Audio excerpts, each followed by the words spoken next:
Good morning, Florida exporters. Welcome to the Enterprise Florida Trade Mission to Costa Rica webinar.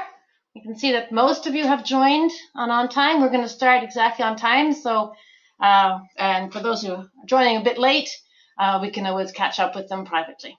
So we're really pleased today to be hosting this and to have you all on board to talk about the Trade Mission to Costa Rica, the importance of the Central American markets for export destinations for Florida exporters and companies, and generally how you can use places like Costa Rica as sort of gateways to expand your exports.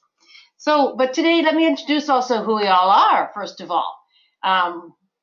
So I'm Susanna Hardy, Director of Client Services for IBT Online, and I'm joined also today with Samantha Sofici, the Online Business Development Manager. She's based in Florida. So just a quick word, first of all, about us. I'm based actually in the UK.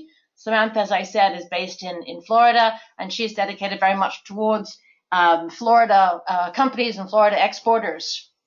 We're also joined by some of our great helping hands in Florida, in particular Alejandra Henao from Enterprise Florida, and Daisy Ramos-Winfield, who's the Executive Vice President of the FEFC, helping Florida businesses and exporters with their financing issues. So that's the four of us, and how we're going to be talking today to help you in the Costa Rica Trade Mission and more generally in terms of exporting. I'm going to let Alejandra and Daisy introduce themselves, but just before we do that, a quick word on who we are. So Samantha and myself work for a company called IBT Online.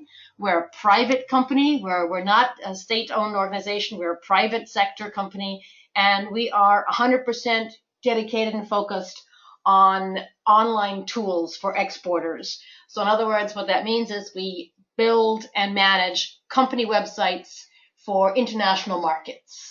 So we work in many different states. We work in a lot of different U.S. companies, and we'll show you some examples later of how Florida companies are using online tools, particularly in Central and South America, to boost their exports. So as I said, we are fully focused on online tools and are very happy to discuss any of those aspects for you. Now, well, our webinar today is going to be really just on these four big issues. So first of all, some of the trade mission logistics and details, which Alejandra will run through. After that, I'm going to be talking a little bit about sort of the Costa Rica and Central America in general. And then we're going to talk about some online tools and how Florida companies can really benefit from that, and drill down with some case studies and examples, show you also how other exporters are managing their businesses in Central and South America. In particular, I think we work with many different companies in the U.S., across the U.S., not just in Florida. And I have to say, it's always a great pleasure working with Florida companies. For one thing, they have tremendous assets given by the state in the form of Enterprise Florida and in the form of the export assistance that they get from the FEFC from Daisy. So with that, I would also like to say at the very end, we have reserved some time for questions. And if you have questions, please jot them into the question box, which should be on the right-hand side of your screen. There's a little question box there. I've got someone here curating the questions, and we will answer the questions at the end all together. We've reserved some time in the webinar for that. And finally, we will also be doing a very quick survey, just 4 or 5 questions at the very end of the webinar, and we would appreciate your participation in that. So without further ado, I would like now to just hand over to Alejandra and talk about sort of the trade mission logistics and the details of the trade mission. Alejandra? Good morning. Thank you all for joining, and well, thank you, Suzanne, for the introduction. So I wanna give you more information about the logistics. So it's 21 companies who will be joining the mission. We have from different sectors, telecommunications, uh, beauty supplies, construction and engineering. We also have other professional services. So it's a pretty diverse group, and we're very excited to take all these great companies to San Jose. We also have delegates from Broward County, from Polk County, and hopefully we're expecting a couple more. So we think we will be around 50 people in total, which is a good group. It will be led by Lieutenant Governor Carlos Lopez Cantera.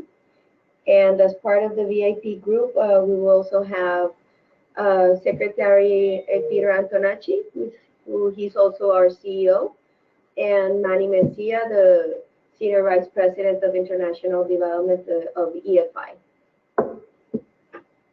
So next slide, please. We are staying at the Intercontinental Hotel. This is also where all the meetings will take place. Please take note of the rooms. It's 701 and 2. We will, of course, provide all this information in written. We will send the general agenda and also the matchmaking, the gold key agendas. We will provide printed copies for this upon your arrival, and we will send electronic copies beforehand as well. We will, on Monday, after we arrive, there will be time. We will have some time with the U.S. Commercial Service specialists to meet, and you can any questions you may have regarding your meetings. There will be some time for that.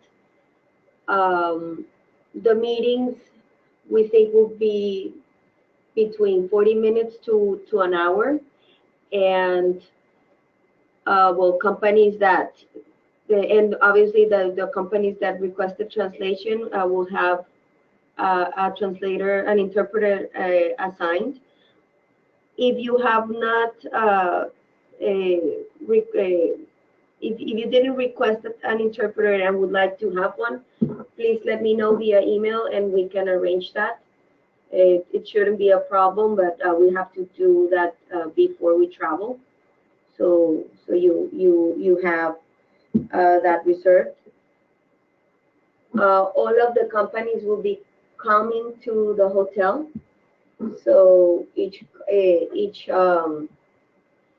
company will have its own space to meet and greet the local companies, and it'll be the format of the meetings will be kind of like speed dating, where you will be waiting for the companies to arrive, and then you'll have your meeting, and then the next one will come, and so forth. That's how we're going to have all the meetings during this day and a half, which will be Tuesday and then Wednesday until noon. We're having three big networking events. The first one will be the welcome reception on Monday evening. This will be at the Intercontinental, also at the Cedros 1 and 2. Then the second event will be the breakfast briefing. It'll be at the Intercontinental right before the meeting, right before the meeting starts. We will have several speakers, including people from the U.S. Embassy and other companies that will share with you more information about doing business in Costa Rica. And then we will have the one-on-one meetings after that. And on Tuesday evening, we will have the reception at the ambassador's residence. and then and then Wednesday we will have the final day of meetings, of matchmaking meetings, and then on Thursday we leave and back to the U.S.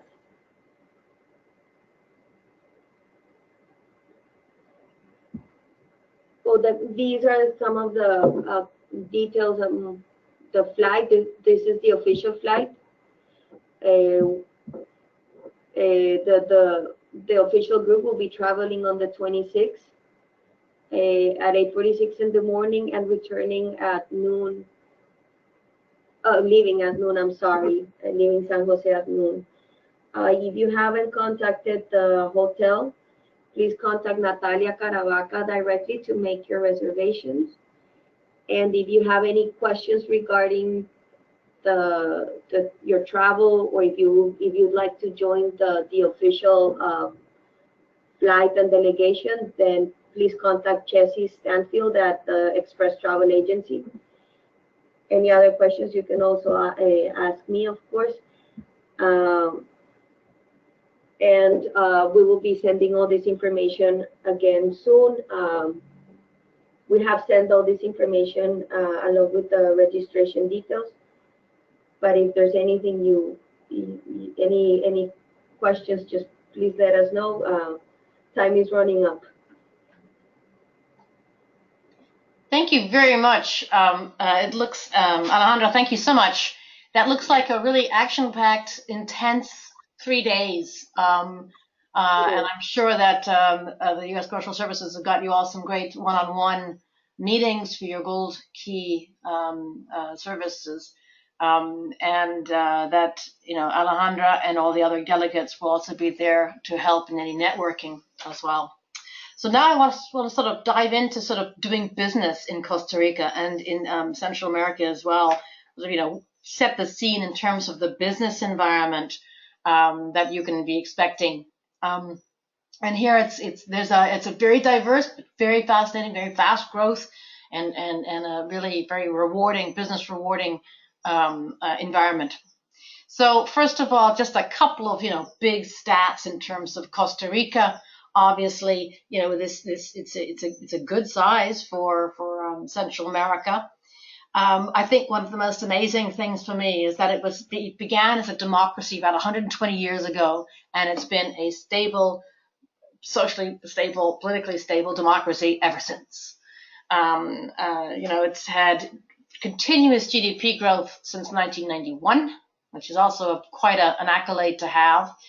That being said, it is still quite diverse, and there are pockets of good wealth, and there are pockets also of less good wealth. And one of the negatives of the country is that it does have quite high unemployment, also that the public sector debt is quite high. You'll note that English is quite widely spoken, not bad, but there's also some other European languages that feature in Costa Rica, Italian, German, French.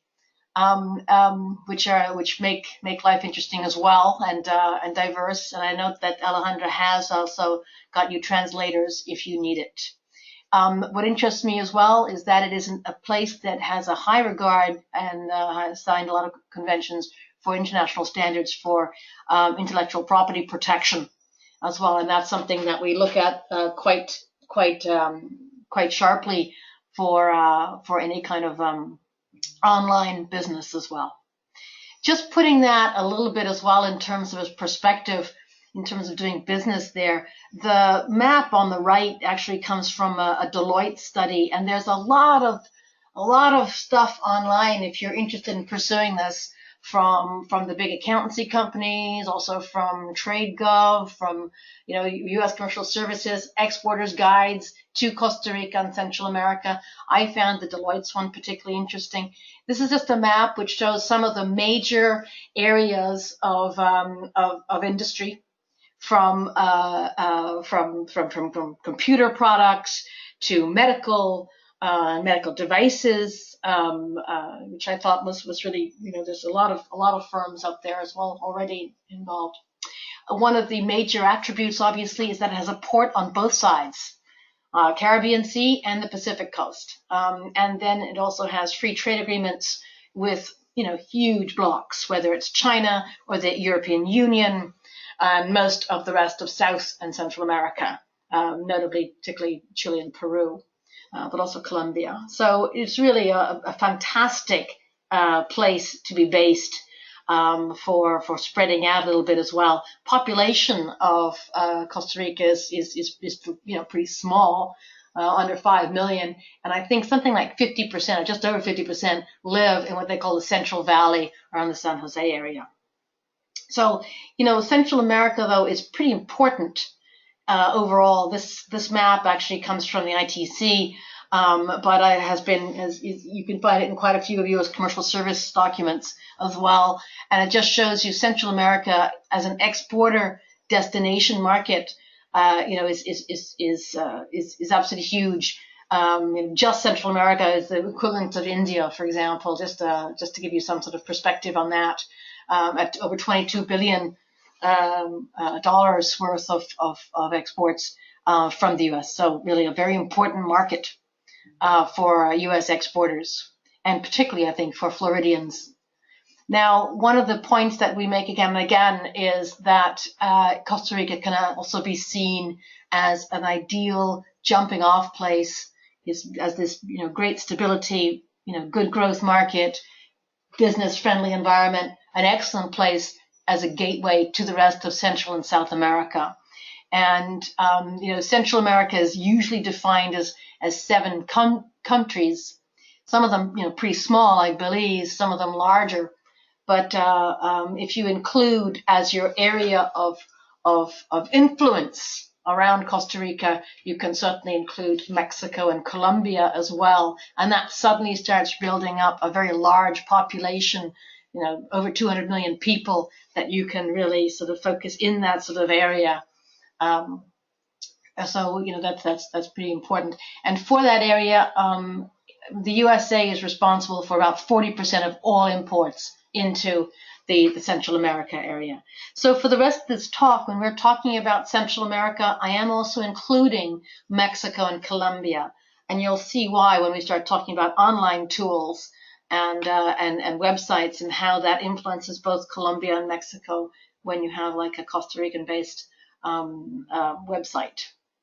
So those sort of, the big broad picture of the Costa Rican market and the Central American market. I wanted also to drill down a little bit in terms of the online world. Now this chart just shows you sort of online across all the Americas. That's, from Canada right down to Patagonia. That's 1 billion people, by the way, with a huge penetration rate of the internet at 70%. And a very, very active social media environment throughout that whole continent. If we're looking now so that's all, as I said, from Canada right down to Patagonia. If we now look at Costa Rica and Central America, now Costa Rica online, obviously much smaller, just under 5 million people, but a huge penetration rate of the internet at nearly 90%. Now the US penetration rate of internet is about 80%. So this gives you some inclination of how online people are in Costa Rica. This is despite the fact that there are a lot of complaints about how slow the internet is working there. And we'll get on to that in a minute. The other major characteristic is that it is very, very social media orientated. Nearly everybody online is using the internet. More than 2/3 of them are active users of social media, and particularly Facebook. Facebook plays the major role. And again, I'll get onto this in a minute, and the role that Facebook can play for business and boosting exports.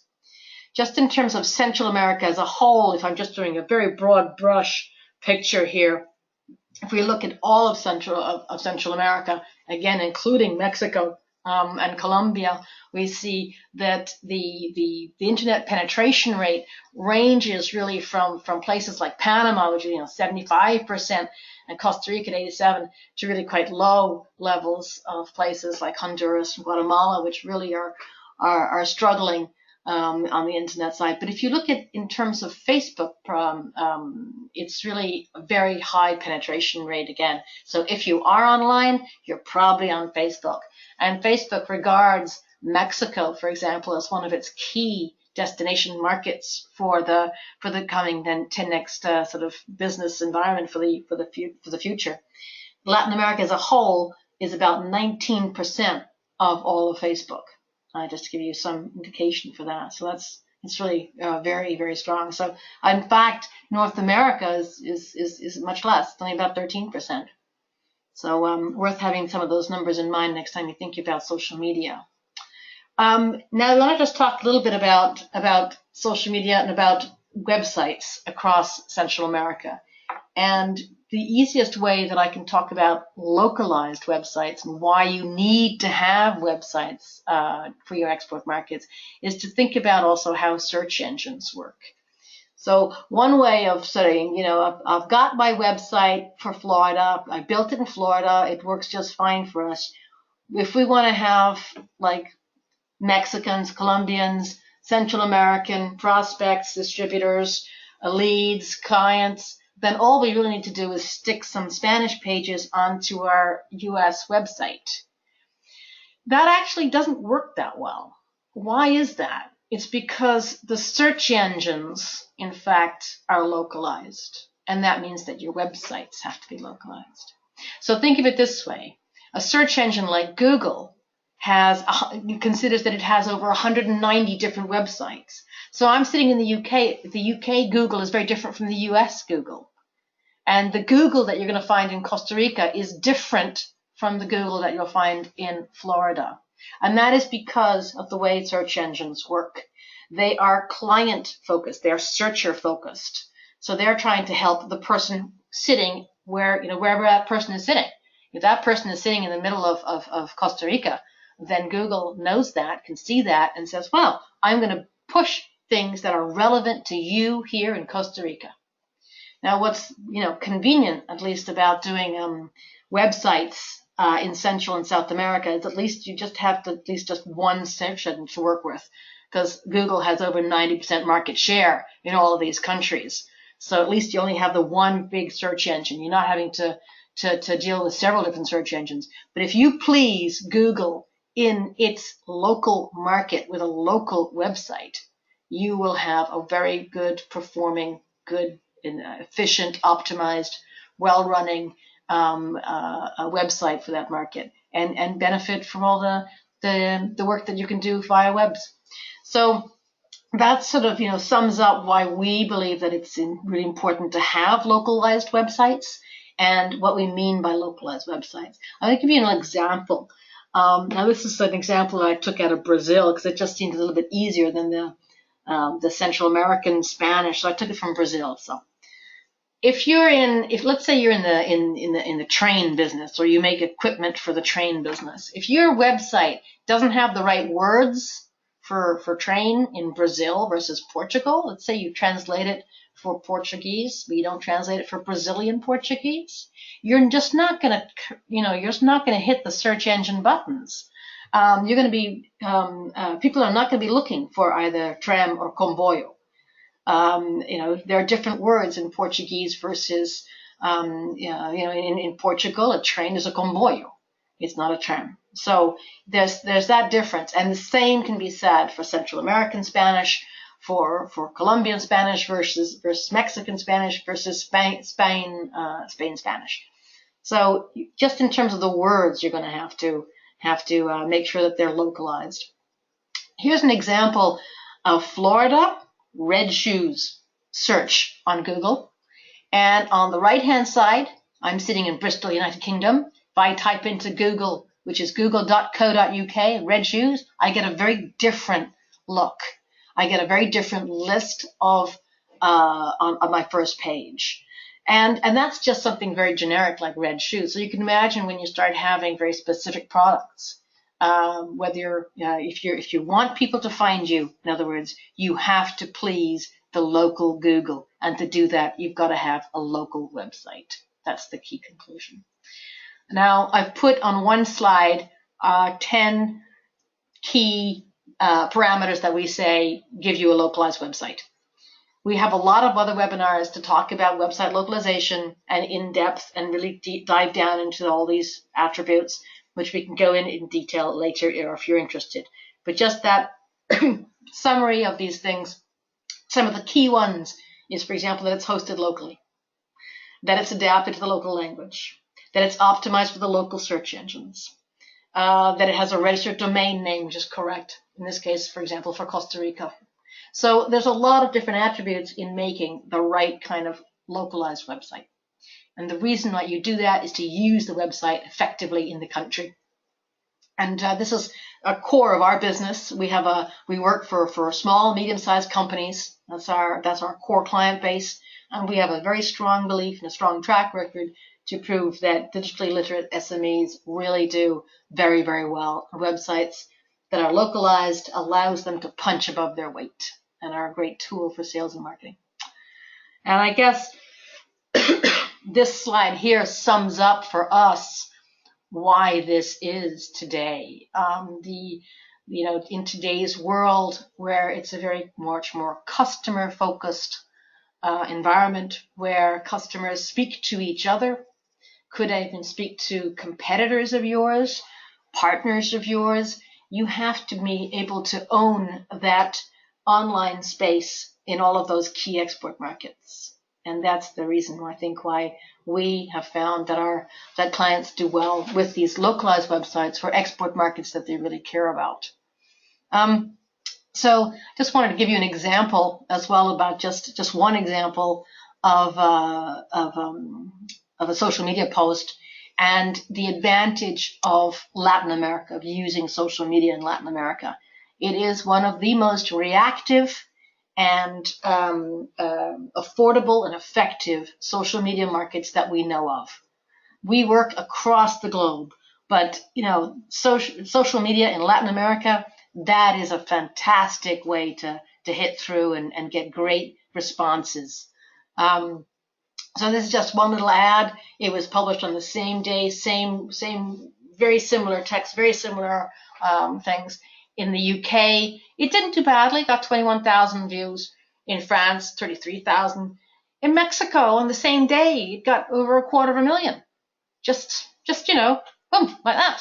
So just to show you how reactive those markets can be. Here are just some quick examples before we turn into some of the help that you can get. These are just wanted to point out some Florida companies who are using microsites for their export markets. ASG is in the aeronautic industry. They first did a China and Mexico websites. And they've since branched out into Japan and Brazil. And they've had a fantastic feedback from their websites and return on investment from their websites, particularly in Mexico and in China as well. And they really use it to support their in-market distributors, support their in-market partners, agents, and so on. So that they're really adding sort of a marketing and sales tool for their local reps in their markets, which is in those languages and ready for them to work with. Another Florida company, equally targeting this time Brazil and Spanish-speaking Central America again, and Mexico as well. Again, very much in the manufacturing side, and again, it is looking to generate leads in order to push the leads to distributors. So it is a sales and marketing tool for the in-market distributors. But what's interesting is that this company also uses it to find possible distributors and agents for them. So they've actually managed to increase the number of distributors they had by using the website, which I think was an interesting take on it as well. So they, buying their machines and things is not cheap. They need quite a lot of brand awareness as well, and the websites also lend that sort of trust that you have to have for the buyer's journey where you say, yes, this is a bona fide company. I can put my trust in them and buy from them if I'm in Brazil or Mexico or Central America, which is where they use the websites. And then just a very smaller company, but interesting as well, is they're using it in Brazil and Peru to generate brand awareness, particularly, and brand recognition. These are markets that they're just entry markets for this company, and they said, the websites really help to generate the brand awareness for markets that are fast growing in their field. So with that, I wanted to pass also to some of my colleagues to talk about some of the help that you can expect as a Florida exporter. And I said that Florida State benefits from the fantastic resources that exporters can get up, can access. And I wanted to pass over to Samantha to talk about the Florida Online Global Program, which Enterprise Florida has put into place. Samantha? Thank you, Susanna. Hello, everyone. So we have, here at IBT Online, we have this great program called the Florida Online Global Program. And it is a partnership that we have with Enterprise Florida. It is great for all types of companies, whether you're a service or a manufacturer, B2B, B2C, B2G. Having a localized website, you get all of the benefits that Susanna was talking about, along with many more. So getting into the details of the Florida Online Global Program, we have two options. The first one is option A, which is kind of like the starter option, which you will receive 2 country-specific websites that are fully localized for any of your target markets. So say you go on this Costa Rica trade mission, everything goes great, you want to start expanding into Central America and maybe South America, so you get a localized website for Costa Rica and Brazil, for example. And what we do is we get together, we have a kickoff call and planning with a technical team that is assigned to your specific case. We come up with a domain name for your website. We translate up to 2,000 words for each website, and 12 web pages. So that's a home page, an about us page, a contact us page, and 9 product or service pages.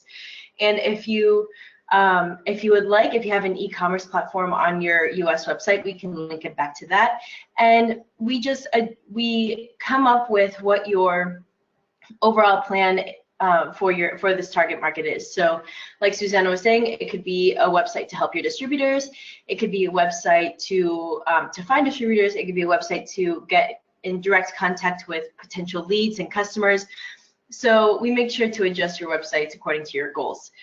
We also do the initial search engine optimization, so that's both long tail and short tail keywords, and we make sure to implement them in the translation and localization so that the local search engines can find you. Looking at the budget, for 2 completely localized websites with everything that you see outlined is $12,000, but because of our phenomenal partnership with Enterprise Florida, there is a $6,000 grant that if you are a qualified company, which if you're going to the Costa Rica trade mission, you should be. So you only have to pay $6,000 for both websites, so $3,000 each, which is a great deal if you have toyed around in anything website or design related. This is a great deal. Moving on to option B is a multi-market web presence. So this one's not limited to 12 web pages, 2,000 words, and you can actually do it in either 1 market or 6, 7, 8, however many markets that you think is necessary for your strategy. And the scope of option B is a little bit different because we can also include the international online marketing aspect of it, which is search engine optimization and ongoing support, social media marketing, content editing and support, and also reporting and analytics. So that would also be included in option B. The budget for option B varies just because it depends on what type of content, how many words, how many pages you would like to have on these localized websites. But regardless, just like option A, option B is also qualified for a $6,000 grant from Enterprise Florida. And that's something that we can talk about together, and we come up with a customized proposal for you. Samantha, thank you so much. You know, it is Enterprise Florida and Florida companies in general have a fantastic array of assets and resources at their hands. And I wanted also now to turn to Daisy to talk about the Florida Export Finance Corporation and what they can offer Florida exporters. Daisy? Thank you, Susana. Good morning, everyone. It's such a pleasure to be here with you today and be able to provide you with some basic information about the financial tools as well as the risk mitigation tools available for Florida exporters. Florida Export Finance Corporation, or FEFC, was created and funded in 1993 by the state of Florida. And the purpose behind it was to have tools available for Florida companies, and let me be more specific, small to medium enterprises or SMEs, who were struggling at the time with the ability to obtain working capital to finance their exports. Trade finance is a little bit different than domestic lending, and in trade finance, you will be able to have the opportunity to negotiate with a purchase order or discount a foreign receivable or transact or transfer a letter of credit. And with that said, the value of documentation is key. In many instances, small businesses might not have the credit history or the financial performance or the capability to be able to walk into a conventional financial institution or bank to obtain a working capital line of credit. And that's where we come in. We are able to work with a community of lenders, banks and non-bank lenders alike, and be able to provide that bridge, that financial bridge, so the Florida exporter can fulfill the purchase order. So let's say that the Florida exporter is able to successfully secure a transaction with a potential Costa Rican buyer. And the Costa Rican buyer is requiring either A, a prepaid arrangement or cash in advance. It could be B, a 50% deposit with a 50% paid on delivery, or it could be C, credit terms. In order to be competitive in the marketplace, you must consider that the average credit terms are 30, 60, 90 days in most industries, with 90 to 120 days in some specific industries. And with that said, it's important to have a financial tool available for you to be able to use if you don't have the cash flow ability or the capital already put aside for your trade finance needs. With that said, Florida Export provides business consulting, technical advice, and financial assistance to Florida companies. The companies must be registered and incorporated in the state of Florida, and the companies must ship out of a Florida port or airport in order to participate. Such guarantees are tied into a partnership with a bank, so the bank can fund the purchase orders presented by the Florida company as those transactions take place. The purpose is to be able not only transaction in terms of capital, but also mitigate the potential loss from a transaction that might be unpaid by the foreign buyer. We do partner with our federal agencies such as Exim Bank and the Export-Import Bank of the United States, as well as the SBA, which is a Small Business Administration. They're both federal agencies, and they provide export credit insurance and export working capital, respectively. And with that said, the guarantee that we offer is dedicated to companies that might not be able to obtain what we call conventional working capital from a bank. And what we do is we guarantee the transaction up to 90% to a bank or non-bank lender, so they're able to set up a line of credit for the Florida company. It could be a one-time sale, or it could be a chain of repetitive transactions. It works in an open revolving forum. Imagine a large credit card where you advance, repay, and advance at your convenience. The guarantee, it comes with a maximum of $500,000 per year as a credit limit, and we are able to renew up to 5 years. 5 years is the maximum amount of time that a Florida company could be in our business incubator. Another guideline that it is worth mentioning is the fact that there is a cap on the net worth of the company. In this case is $6 million, and on the amount of employees, which is 250. So as long as the SME created in Florida doesn't reach $6 million in net worth or 250 employees, we are able to help them in our business incubator. At the time that the exporter reaches one of those limits or reaches the 5-year timeline, we are able to graduate them into a larger program with Exim Bank, SBA, or just the private sector. The maximum term is 1 year, as the way that this guarantee works in partnership with the line of credit is in order to rotate the line of credit as many times as the exporter is able to generate sales. So as you can see, we value the export revenues that the Florida company is able to generate. On the next slide, I wanted to mention a little bit of the way that we made this transaction successful. It is a managed line of credit.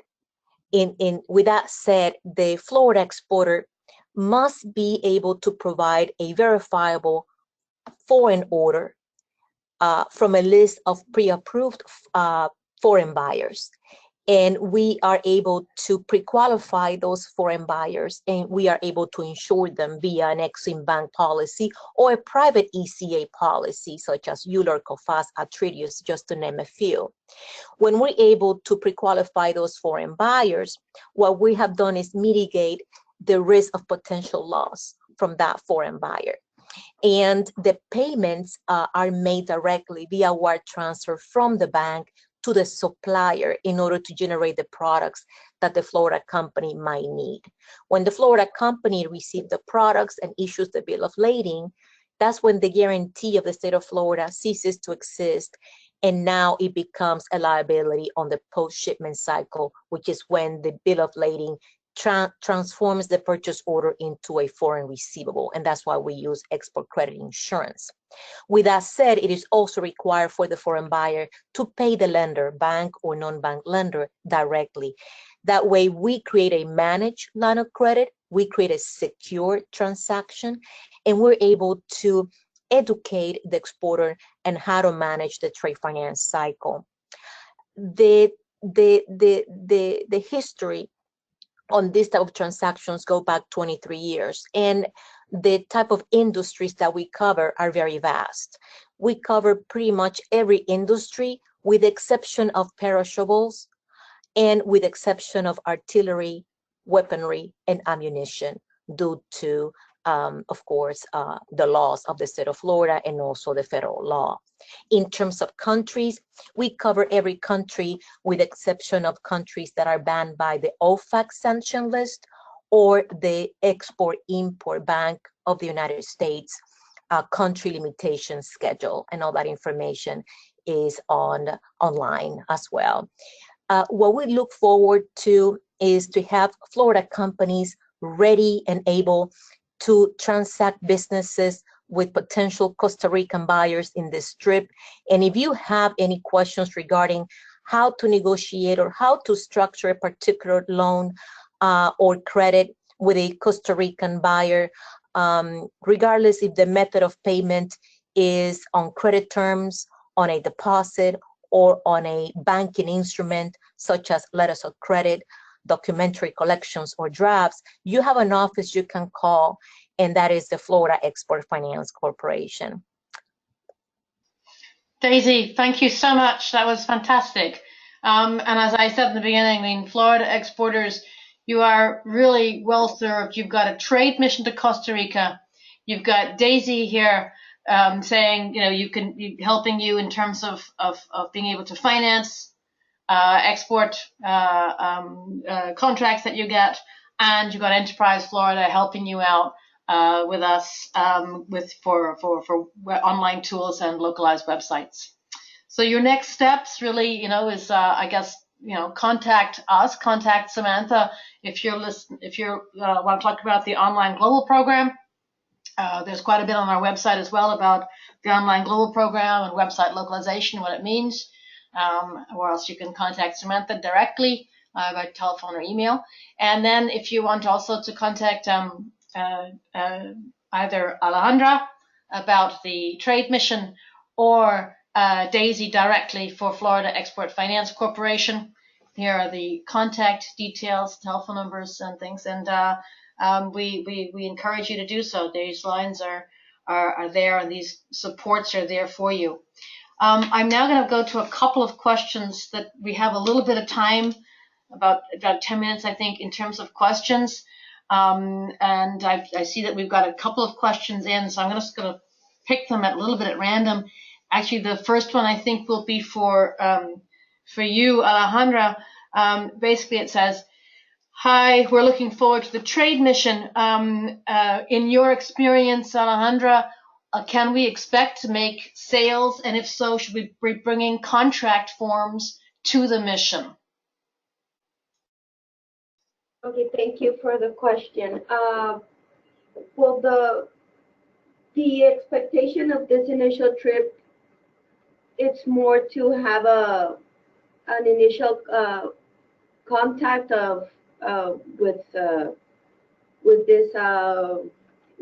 the companies we're meeting, getting a feel for the market, and obviously start to develop these relationships that with these companies, and kind of understand better the market and how and the business culture in Costa Rica, more than expect to make sales, although it's possible. But I think that the main objective of this trade mission and this trip is to get that initial feel for the market, and get a first-hand idea of how things work in Costa Rica, and start to understand how business is done not only there but in Central America as well. Thank you, Alejandra. Very clear then, go with good expectations, but realistic expectations. And the objective is to make contacts and gain knowledge. Samantha, there's also a question, I think, for you regarding the online global program for Florida, which is basically says just quite simply, "Hi, if I do two sites now," so I guess that's the option A, 2 websites this year, "can I do another 2 next year?" Samantha? Yes, actually you can. That's what one of our clients, ASG, did. They first went to China and Mexico, and then the following year they went to Brazil and Japan. So we're happy to say that, yes, we can. Thank you. Daisy, there's, I think, a question also for you. Hello, we are a Florida exporter. We've been exporting for a while. What kind of criteria do you use, does the FEFC use to evaluate my creditworthiness or the creditworthiness of my company? Thank you. Thank you for the question. The program is designed to assist companies that have some type of challenge walking into a bank and obtain a working capital line of credit under federal guidelines of banking criteria or lending criteria. So we base our decision on the strength of the foreign buyer. If we are able to insure the foreign buyer and we're able to insure the receivable, it is easier to be able to extend the guarantee to a lender. We work with a community of lenders, and we do have different types of lenders, and some of them have exposure and presence in some of those countries. Some of them are very specialized in some industries, and that makes the transaction easier for Florida exporters that might not have the credit history or the financial performance to be considered bankable. Thank you, Daisy. That's very reassuring. So the creditworthiness is the creditworthiness of the other, of the order giver, not the company. That's a fantastic advantage. There's a question also about websites, which I think I'm going to take. The question basically says, how safe are the websites that you build, particularly in South and Central America?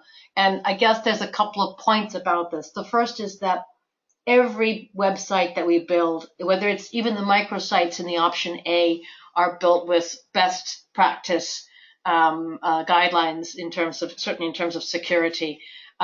Just to give you an example, all websites today really have to be secure. So if you look at your own website, if it's HTTP, you're not secure. It should say HTTPS. The S is for security. So all websites that we build would have that minimum. We then go on to explore other levels of security for the website, particularly in regards hosting. We only host websites. You can host them where you like, but we would really recommend there are certain hosting companies to use. The majority of them across the world that are large enough actually are American, and those are the ones that we would be using, for example, for your Costa Rican or Colombian or Brazilian or Mexican website. So you would be hosted, even if you're hosted locally, you would be hosted with a company which is an American company, the ones that we use most of the time anyway. And we build a very secure encryption-led websites. The last thing really is just about hacking.